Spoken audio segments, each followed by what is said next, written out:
時間，我哋請梁友東牧師傳講今日嘅信息。佢題目係誰是他的鄰舍？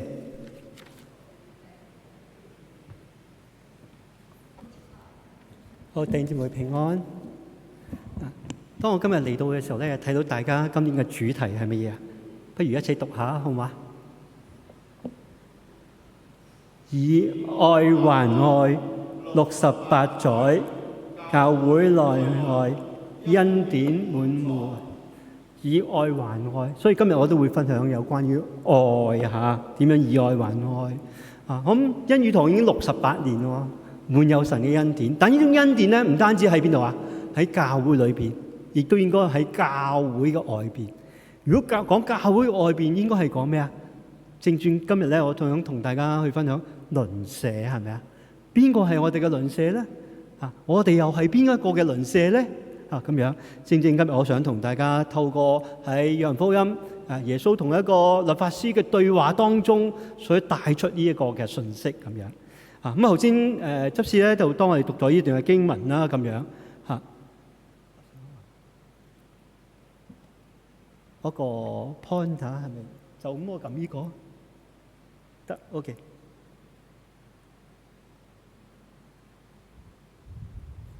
係咪有個 pointer 俾我㗎？唔好意思啊！喺台下幫我撳啊！好，好，台下幫我撳啊，好嘛？好，唔該晒，係好。嗱，今日咧我嘅分享咧，我都好想同大家去透過呢段經文同大家嚟到去分享啊。咁特別咧，大家記得喺舊年嘅11月。香港發生一件好令整個香港所有市民都有一個好震動震驚嘅，就係宏福苑嘅大火。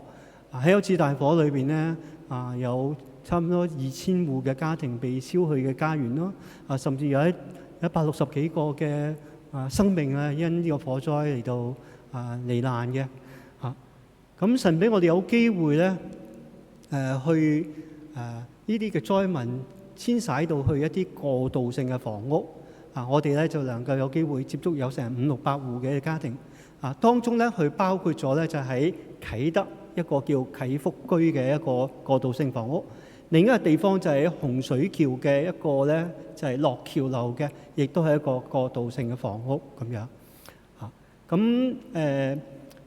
亦都喺今次嘅火災咧，我哋一班嘅基督徒藝術家好想關心今次火災嘅一啲嘅災民，表達一啲嘅安慰。我哋都有一個嘅藝術展咁就透過一啲嘅藝術嘅創作嚟到去表達對災民嘅一啲嘅關懷咁樣。一陣間喺我講道裏邊咧，亦都會有一啲嘅介紹咁樣。好，唔該，我哋去另一張好嗎？大家睇到咧，嗰度咧就係一個啟德嘅啟福居啦，同埋喺洪水橋一個落橋樓咁樣。好啦，我哋翻到去經文裏邊啦。當有一個律法師嚟到問耶穌，邊一個可以嚟到承受永生呢？咁耶穌就問佢啦：律法上寫嘅係乜嘢咧？你念嘅係乜嘢咧？咁呢個律法師就講話：你要盡心、盡性、盡意盡力愛主你嘅神。其次係咩啊？要愛鄰如己。耶穌咧對呢個律法師講話：你答得好啱，好正確。你照樣行就得到永生。喺整段經文裏邊，耶穌同佢講話佢答得好，因為佢能夠講出咗律法嘅總綱就係咩啊？愛啦嘛，係咪啊？呢度講到咧有幾個愛嘅對象，一個愛嘅對象就係愛神，其實另一個對象就愛咩啊？愛鄰如己。你唔識得愛自己，你點去愛身邊嘅人呢？所以今次都係耶穌講呢個律法總綱嘅就係愛亦都係一個大誡命。頭先大家喺嗰個今年你嘅經訓上邊咧都會講嘛，呢個係上帝嘅命令叫我哋彼此相愛。當我哋彼此相愛，人就認出我哋係咩啊？神嘅門徒，係主嘅門徒咁樣。所以喺度愛，我哋點樣能夠愛？如果我哋冇經歷神嘅愛，我哋好難去曉得去愛自己，或者愛我哋身邊嘅人。今日好多社會裏邊咧，好多時人為咗去滿足世界嘅標準、人嘅標準有陣時我哋會對自己嘅身份價值咧都輕看。特別中國人咧，好多時喺成長嘅過程裏邊咧，去會父母會好多兄弟姊妹嘅比較啦。我哋好想咧用自己嘅所做嘅嚟到肯定自己喺父母當中眼中嘅價值咯，係咪啊？就算你做到幾好都好，可能你父母可能都唔會識得讚，唔會識得欣賞。你考唔合格咁咪更加打又鬧啦，係咪啊？合格你唔夠幾多分你冇100分，咁可能佢都唔會讚你。加上可能你弟兄姊妹當中呢個讀書好啲，嗰個讀書冇咁叻嘅，因為每個人都唔同噶嘛。咁可能你會覺得偏心。喺我自己服侍嘅群體當中好多嚟自一啲喺原生家庭成長裏邊咧，都好多生命嘅破碎好多生命嘅破碎有陣時會造成好多嘅裏邊一啲嘅受傷啦以至對自己嘅價值嘅睇法，就算對人、對婚姻、對好多嘢嘅睇法都好唔同，係咪我自己最近要接觸一班嘅信咗主嘅新來港嘅婦女，佢哋好想咧嚟到去讀我哋一個波亞斯嘅一個婦女領袖培訓嘅計劃。咁每逢咧佢嚟到報讀嘅時候咧，我哋都要見一見佢，聽佢哋嘅見證點樣信主信主之後生命有咩改變點解要讀呢個課程咁樣。前一日我接觸一個報讀嘅課程，咁佢分享佢點樣信主。喺神裏邊一個好大嘅經歷係乜嘢咧？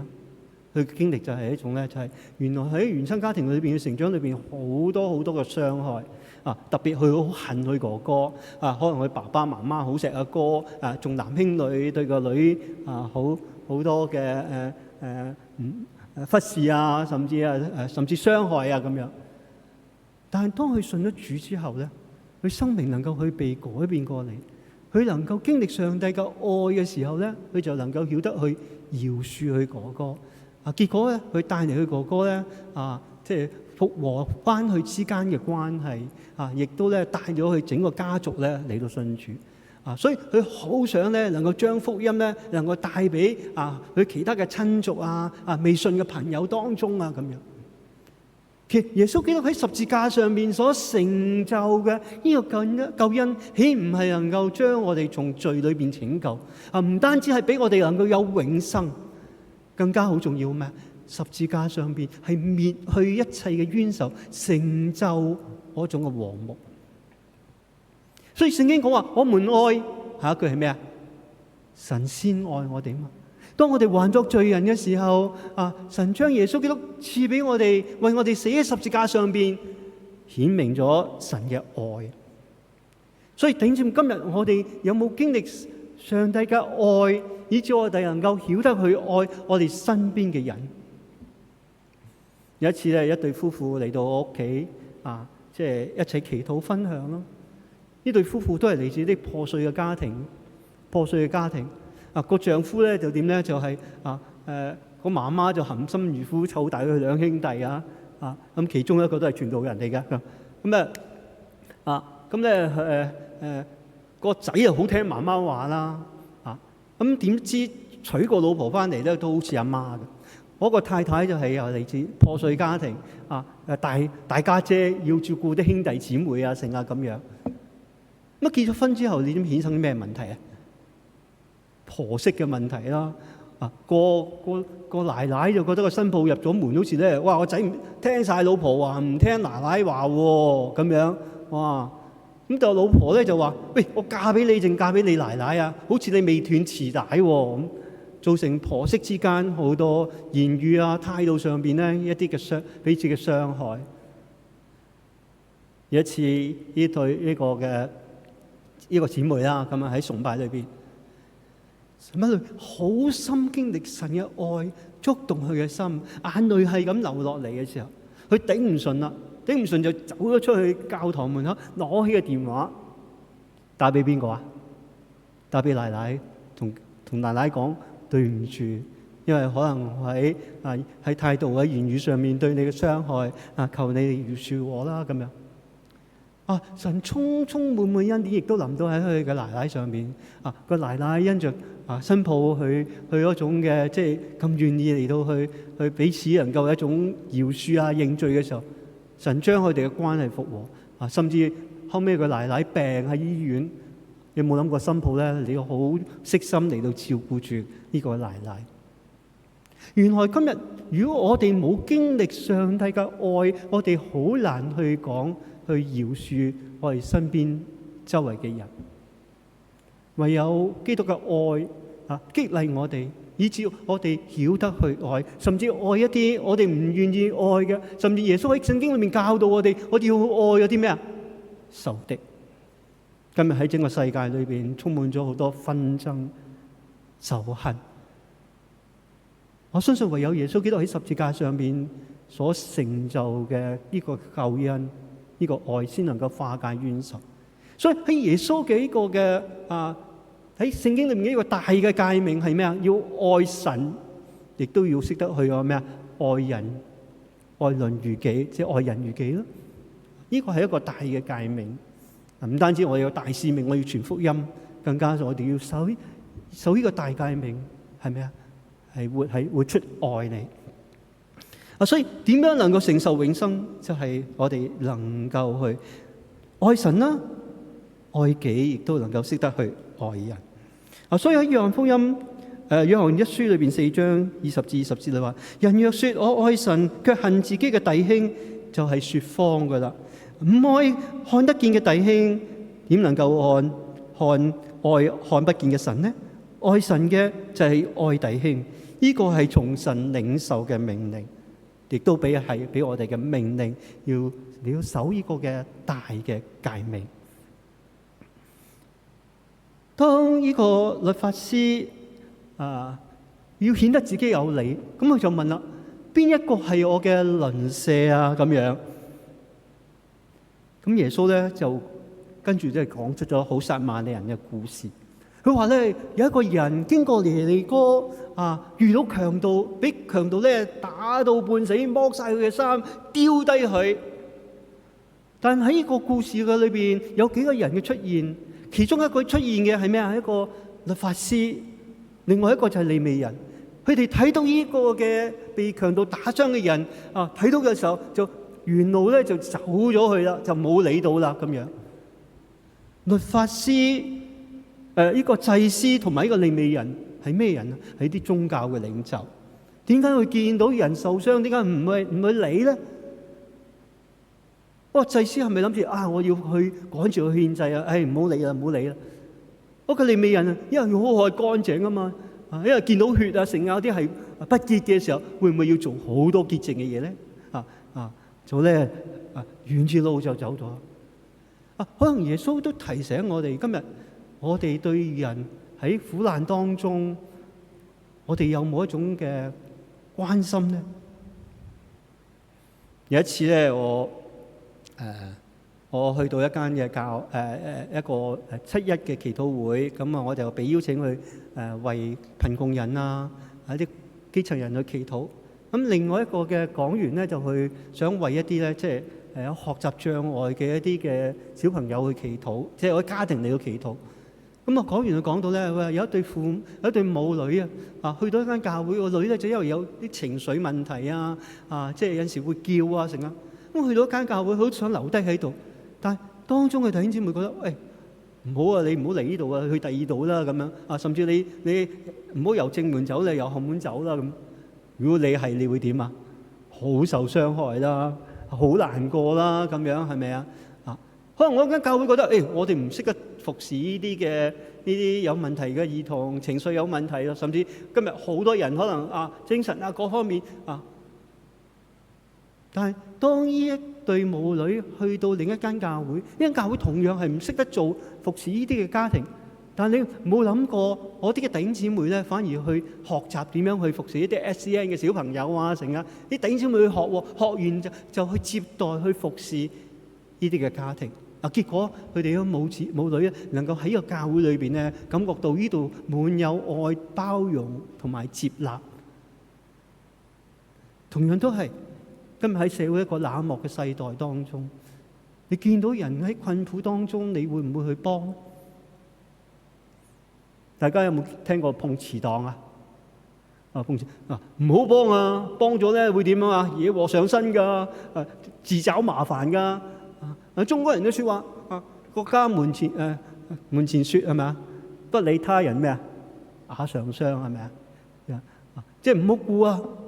但係如果人呢個世界係咁嘅，就即係變得好冷漠㗎咯喎，係咪啊？最近有單新聞啦，係咪啊？一單新聞就係有兩個婦人啦，兩個婦女，哇喺車上面你踩到我，踩到你，嗌交之後咧，落咗車度打，結果產生咗命案啦，係咪啊？結果一個婦人被打死咗，但周邊好多人睇住嘅喎，點解冇人報警？點解冇人去勸阻咧？以致產生咗命案呢？其實係我睇到人與人之間係咪一種冷漠咧？有一次咧，我喺旺角咧就係街市附近啦，一個紅燈嘅前邊咧，有一個婆婆咧就推住架車仔，好多紙皮冧喺上邊，突然間啲紙皮冧晒喎，令到個婆婆哇好慌張啦，點樣啊？又阻住街，又阻住人，啲人行過就唔好阻住啦，咁啊趕住過馬路啊，咁樣成。有冇人幫啊？當時冇人幫喎。咁但係當我將個紙皮幫我婆婆將個紙皮抌翻上我架車仔嘅時候，你冇諗過，原來你去幫人咧，啲人睇到，啲人又一齊去幫喎。咁啊，所以唔係一個兩個，咁啊就幫我個婆婆啲紙皮咧，就冧翻上架車仔度，等佢能夠推得喐啦喎。希伯來書佢哋講話咩啊？激發愛心佢係咩啊？勉勵行善啊嘛。如果我哋每一個人都能夠去睇到人嘅需要，願意伸出援手去幫助咧，呢種愛能夠可以係點啊？延伸出去。我哋基督徒嘅群體應該係一個滿有愛嘅群體。我哋能夠去睇到別人嘅需要嚟到作出關心咧。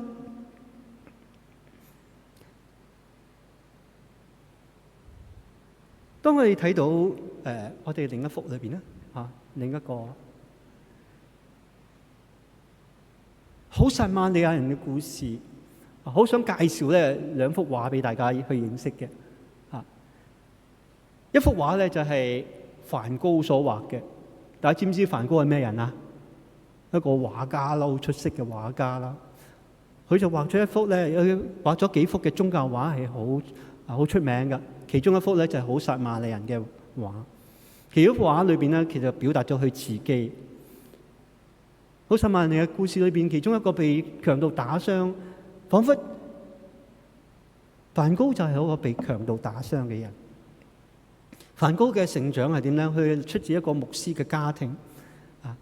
佢年輕嘅時候好想去作為一個傳道人去做服侍。當時喺荷蘭嘅教會裏邊咧，唔認同到佢走去嗰啲礦工裏邊咧，去關心嗰啲礦工，關心啲基層嘅人，甚至咧佢哋受傷嘅時候，佢用自己件衫嚟幫佢包紮傷口。但係唔得到當時荷蘭嘅教會嘅認同，覺得你嘅身份唔應該去咁樣去做，以致梵高好似係被拒絕一樣。而梵高佢有家族性嘅嗰種情緒病、抑鬱啊，成日咁樣。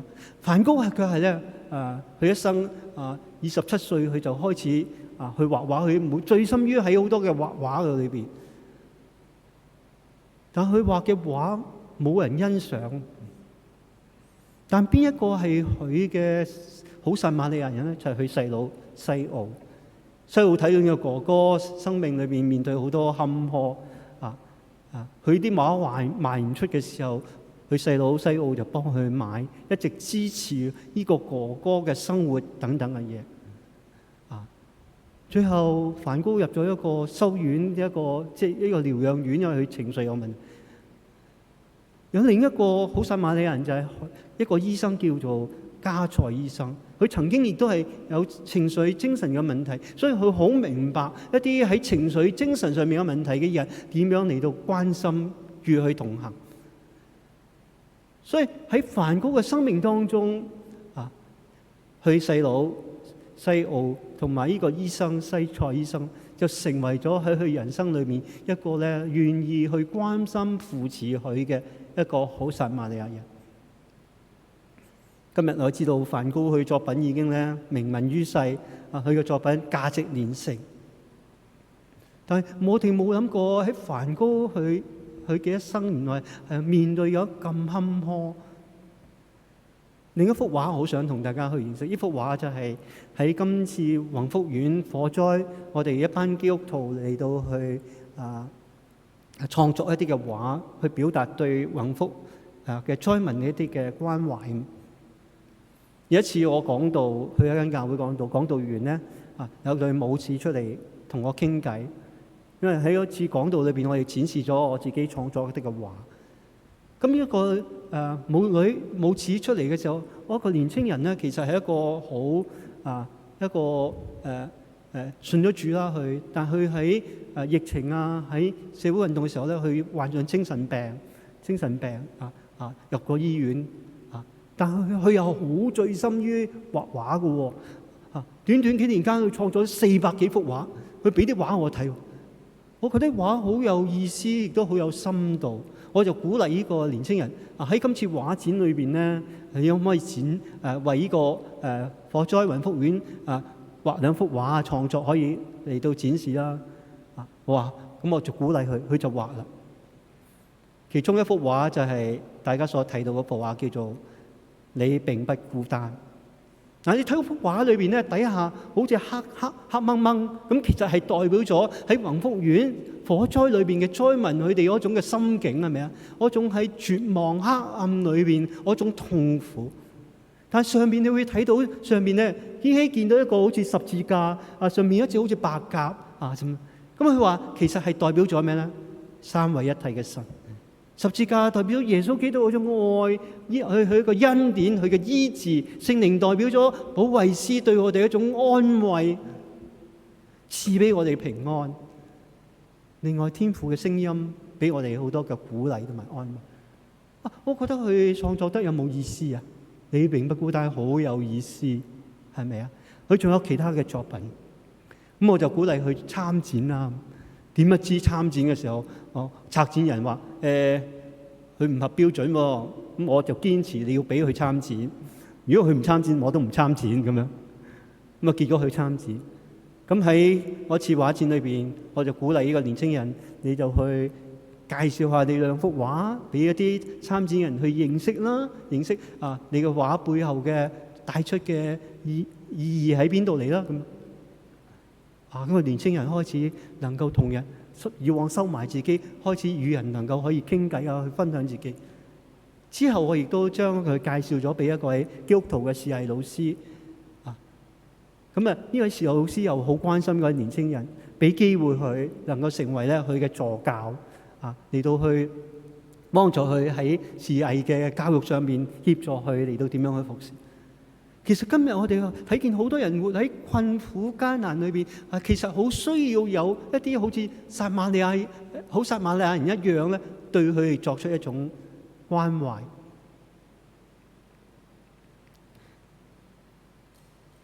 跟住我哋會睇下呢個好撒瑪利亞人嘅回應。聖經裏邊講呢個好撒瑪利亞人係點啊？佢睇見呢個被強盜打傷嘅人，佢就動咗慈心。上前用油用酒咧敷喺佢嘅傷口上邊，包紮好，附上喺自己嘅傷口當中，帶去到去旅店，叫旅店咧嘅主人好好照顧佢。第二日拿出2個銀幣嚟，交俾呢個店主話：你好好照應佢啊，額外嘅費用翻嚟我會還俾你。呢一種嘅關懷，呢一種服侍，徹唔徹底啊？真係好徹底啊！睇到佢需要，首先一樣嘢就係動慈心。動慈心原來對我哋每一個嚟都好緊要，嗰種憐憫嘅心喺聖經裏邊咧，福音書裏邊經常講耶穌去走遍各城各鄉，去宣講、去教導嘅時候，聖經又形容話，佢睇見好多人困苦流離，好似羊冇牧人一樣，佢就點啊？就憐憫佢哋。呢種憐憫嘅心，其實都係好需要喺我哋基督徒當中，能唔能夠去彰顯出嚟？人睇到你嘅愛，認出你就係主嘅門徒。所以當呢個嘅撒瑪利亞人睇見動慈心，上前有具體嘅行動啦，唔係見到話你平平安安翻去啦咁啊，好似雅各裏邊講話，唔係咁，而係真係我哋有一種關懷嘅行動，幫佢包紮傷口，油同埋酒可能係消毒啦，可以止血啊，剩啊等等嘅嘢仲甚至帶佢去旅店裏邊，將自己隻牲口應該當時係應該自己騎上去嘅，唔係佢就將佢扶上去，帶到去旅店裏邊，叫店主好好去照顧佢，照應佢。第二日有需要嘅，我再俾嘅俾你。真係好徹底嘅。我又想分享下今次喺宏福苑嘅宏福苑裏邊嘅服侍。大家知道咧，當我啲嘅災民火燭嘅時候，即係乜嘢都燒晒，乜嘢都燒晒，乜嘢都冇。咁佢就開始被安置到去一啲過渡性嘅房屋。你知道過渡性嘅房屋就係有啲好細好窄唔夠100尺廁所廚房都喺晒我個單位裏邊當時係乜嘢都冇。去到嘅時候，其實係好彷徨，人生路不熟，乜嘢都唔識。加上之前喺火災裏邊，可能有啲痛失家園痛失至親嘅人死去咁，好難過，好多災後嘅創傷。其實即時間係好需要有人嚟到去關心。好感恩神俾我哋喺呢個兩個區裏邊咧，得到嗰啲嘅負責管理嘅呢啲嘅過渡性房屋嘅單位嘅信任。因為喺過去地區裏邊，我哋都做咗好多服侍，以至佢哋能夠有個信任嘅關係，俾我哋機會去同啲災民登記啦，了解佢哋嘅需要啦。即時間我哋動員咗好多，譬如一啲教牧社工一啲輔導院牧等等，去作一啲嘅支援。另一方面就幫助佢哋生活裏邊一切所缺乏需要嘅，你要幫佢啦。譬如安窗簾安抽氣扇安熱水爐生活裏面冇嘅嘢，我哋去提供俾佢哋等等嘅嘢。所以另一方面就係一啲情緒即時間支援俾佢哋啦。喺第三個階段，我哋就會幫助佢點用，即係去建立嗰個社群嘅嗰種社區重建互助嗰種嘅結連。我哋會同區裏邊每一區裏邊都有成10個嘅教會裏邊我哋點樣去舉辦一啲嘅認識社區嘅啲活動啦？譬如嗰度嘅老人中心有啲咩設施係俾啲長者，因為特別好多係長者嗰度買嘢邊度方便買嘢最近我哋就揸架車同佢哋走去咗好多區去揾屋即係邊啲屋係有啲其他好多嘅支援嘅嘢喺教會裏邊辦愛研啦。有一次我哋喺洪水橋辦，我哋請咗成300個嘅呢啲災民嘅家庭嚟到，我哋動員咗有80個區裏邊教會嘅弟兄姊妹一齊嚟到去服侍去關心喺呢啲嘅服侍上面，我哋同佢哋去旅行啦咁樣。最近嘅階段就係我哋去到第4階段，就係佢哋心靈嘅創傷，我哋做啲心靈治療嘅工作坊。我哋有園藝啦、手工藝啦、芳療啦、音樂等都幫助。原來啲好受歡迎喎。有啲人瞓唔到覺，你知唔知因為有啲災後創傷，一瞓着可能諗起好多嘢，瞓唔到覺點我哋幫佢哋按摩，用啲精油咧好瞓到覺好好咁樣所以每一次呢啲小組都爆滿甚至咧。除咗喺呢個區裏邊咧，見到我哋嘅服侍咧，負責嘅單位喺其他區裏邊咧話，可唔可以幫埋我哋其他區嘅一啲嘅呢啲過渡性房屋嘅其他嘅災民話當然可以咯。咁我哋喺端午節咧，佢話全福居喺喺荃灣嘅，可唔可以咧？你哋去派種啊，去關心埋我嗰度嘅居民。我話當然可以啦。咁我就聯絡咗荃灣嘅外網，就聯同荃灣嘅教會，就一齊嚟去探訪關心荃灣嗰個過渡性房屋嘅一啲嘅居民。原來當我哋去服侍嘅時候，真係嗰種愛嘅展現嘅時候，人就睇到我哋係主嘅門徒。我哋就係建立到呢啲信任嘅嗰種結連嘅嗰種嘅關係。頭先同盧牧師分享我覺得好好喎。而家即係恩語堂啦，開始進入咗社區服侍又同仁愛堂啦去做好多服侍社區長者不同嘅需要關心。我相信慢慢人認識到咩啊？哇！原來我哋基督教恩語堂喺呢一度喎，我哋願意同你哋同行關心服侍嘅社區喎，呢個就係一個服侍嘅見證，係咪？喺今次嘅紅磡嘅火災裏邊，我自己都有機會去接觸一啲嘅家庭。有一次同工同我分享話，牧師你可唔可以探下一個伯伯？呢個伯伯咧，因為太太喺火災嗰度離世伯伯有血壓高喎，你可唔可以探佢啊？咁我就同師母咧喺聖誕節嗰一日，我就買咗一個血壓計，買咗個蘇跑，帶住一啲生活嘅物資去探呢個伯伯。去到嘅時候，伯伯同我哋分享嘅時候，佢啲眼淚就流落嚟。佢話：當火災嘅時候，佢知道嘅消息，當時佢釣緊魚，咁即刻打電話俾個太太話：你要封晒所有窗窗邊剩等等嘅，一直傾電話，傾下冇聲。原因就係火已經燒到喺佢嘅單位當中。太太因着呢次嘅火災離世，甚至佢2個相熟嘅隔離鄰舍都喺火災當中離世。當聽到伯伯去講嘅時候，佢都仍然好似喺度流眼淚開箱。咁我就幫伯伯量血壓，因為買咗個血壓計試下個血壓計，真係好高喎血壓，因為乜嘢都冇。咁跟住我就，伯伯你想唔想我哋為你祈禱？咁我就佢伯伯又肯，我哋為佢祈禱啦。冇幾耐，即係最近咧，同工咧 send 咗幅相俾我，就見伯伯咧抱住個孫，原因佢嘅仔住觀塘，即係媽媽離世就只係要關心個爸爸啦咁帶埋個孫，睇到個伯伯慢慢從嗰種哀傷開始走出嚟，見到佢開始有啲笑容，咁佢同我同工講話：好多謝你嘅牧師送咗個血壓計同埋蘇跑個蘇跑好好用日本嘅咁啊。可能我哋所作嘅可能係好少，但係一點一滴嘅關懷，可能都帶俾佢哋一啲嘅安慰同埋鼓勵。隔離一幅相，大家睇到一對嘅年老嘅夫婦，丈夫咧係要坐住輪椅孭住個呼吸機，太太隻眼係有事。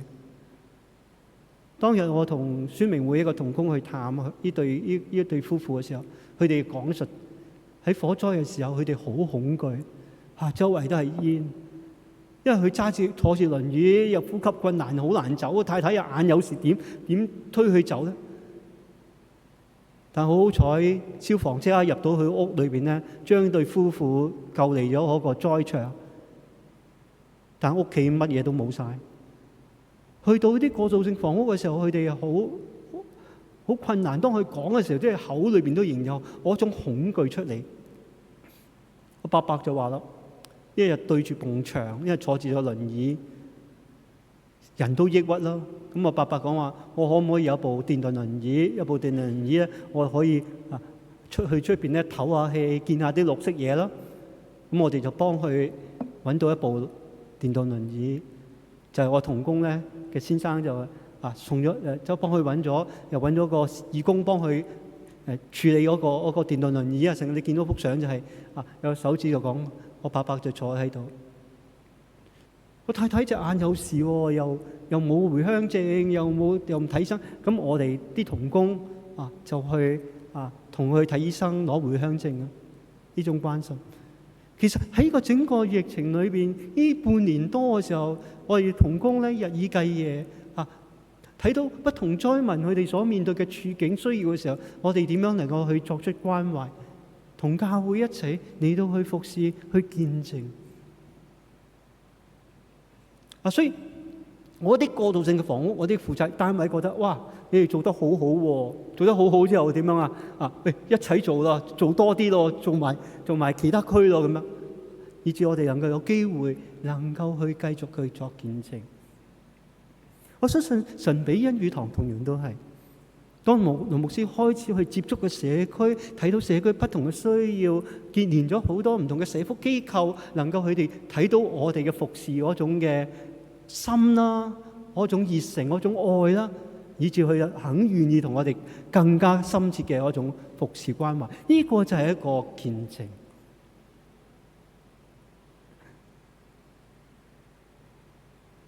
我哋下一頁。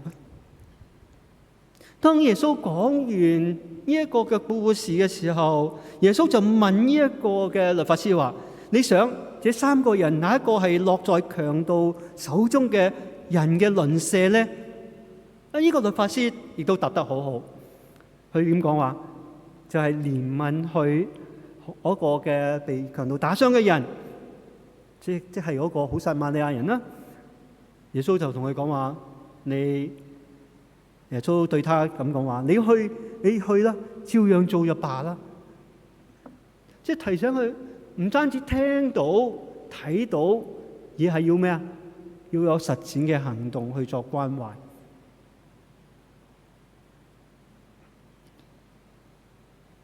下一頁係咪？喺我幅就係梵高所畫嘅畫啦。另一幅咧係今次藝術展裏邊我所創作嘅，同樣我呢幅畫係以好撒瑪利亞人嘅故事嚟到創作。誰是他的鄰舍？呢幅畫裏邊咧，我都係用梵高佢嘅構圖嚟到去創作。你睇到上邊3個角，一個係被強盜打傷嘅人，另一個咧就係一個傷口裏邊咧被附上嗰度。中間即係你見到一個白色咧，其實係一塊鏡嚟嘅。呢度有3塊鏡，你再上邊睇到有2塊細嘅鏡仔。一塊鏡係代表咗咩咧？一個祭司，另一個塊鏡咧就代表咗個利未人。當佢睇到呢個受傷嘅人喺側邊就走咗，冇理到。唯有呢一個好撒瑪利亞人見到呢個被強盜打傷嘅人嚟到作出關懷嘅時候，喺呢個嘅作品裏邊，你睇到邊個？當然你睇到嘅作品嘅時候，呢塊鏡嘅時候，你睇嘅時候會睇到自己。你會係我個好撒瑪利亞人啊？因為你睇到嗰2個鏡仔係嗰個祭司或者係嗰個利未人呢？我相信你睇到嘅自己就係一個好撒瑪利亞人。而呢個作品裏邊，你睇到當人喺苦難當中、災難嘅裏邊嘅時候，人就會變得喺嗰種絕望、無奈、無助嘅裏邊，就睇到喺呢個作品裏邊，喺上邊嘅一個角裏邊，你睇到好黑暗，係咪啊？黑色。但當有人去作出關懷、去同行服侍嘅時候，你就會睇到人就能夠得着盼望，係咪啊？得着幫助，能夠經歷上帝嘅愛。盼望我哋都係能夠成為嗰個好撒瑪利亞人嘅一位。最後我想同大家分享嘅就下一頁啊！喺舊年12月到2月期間，其實我哋機構咧就有一個叫做呼吸社區關懷鄰舍一個籌款嘅活動。因為每一年嘅籌款，我哋都覺得好重要，對機構嚟講，因為我哋係一個非資助機構，一個憑信心仰望上帝預備我哋嚟到去服侍。咁所以我哋期望今次嘅籌款活動咧，能夠可以籌到100萬咁。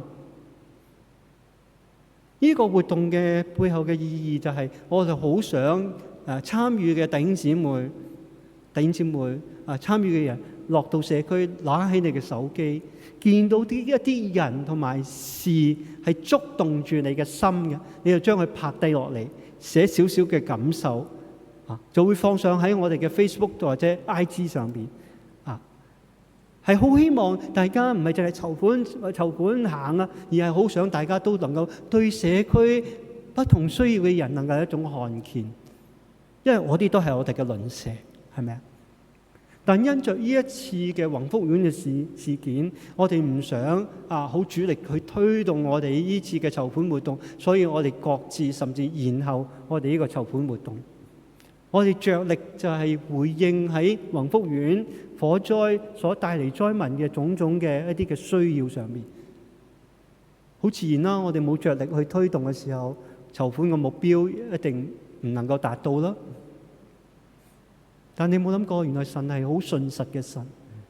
喺我哋今年4月財政年度結束嘅時候，我哋做年結嘅時候，喺過去幾年我哋曾經有好大嘅不敷，但係今年我哋年結嘅時候，我哋冇諗過我哋能夠可以不但冇不敷，有少嘅盈餘。你睇見神嗰種信實，當我哋睇到別人嘅需要，願意犧牲作出關懷服侍，就好似呢個好撒瑪利亞人，佢所付出嘅一切，甚至自己安舒嘅坐生口都俾埋我個嘅受傷嘅人帶到去旅店裏邊，好好照顧照應嘅時候，我相信神會喜悅。求主幫助我哋，讓我哋透過今日呢篇嘅講道，誰是他的鄰舍，讓我哋都能夠有一種嘅看見。唔單止我哋信主能夠得着永生，更加讓我哋知道神俾我哋呢個嘅大嘅誡命，係叫我哋學習去愛。愛點樣啊？先係經歷上帝嘅愛，神嘅愛，以致我哋曉得愛自己、愛人，更加愛神。所以大家主題又好好，以愛還愛，係咪？以愛還愛讓我哋能夠喺教會內、教會外，我哋嘅鄰舍，能夠都經歷滿滿嘅恩典。好啊，最後咧，我哋有個祈禱，然後我帶大家唱一首詩歌。呢首詩歌已經係好耐噶啦，70、80年代嘅詩歌吓。